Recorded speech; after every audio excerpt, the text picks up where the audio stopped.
प्रथमाष्टमी मार्गशीर मासर प्रथम अष्टमी को प्रथमाष्टमी कहा जाए।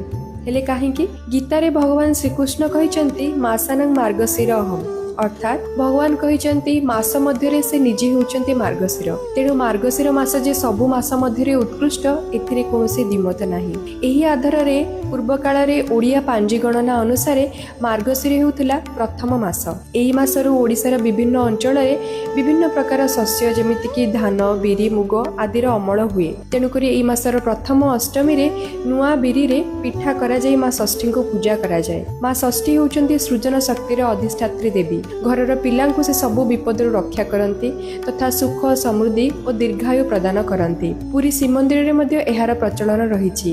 एही पूजारे मामु घरु आसीथिबा नुआ पोशाक पिंधि घरर प्रत्येक ज्येष्ठ संतान पढ़ुआ हुअंती बंदापना हुअंती। बड़ देउଳରେ बड़ ठाकुर मध्य मामु घरु आसीथिबा पाट पिंधि पढ़ुआ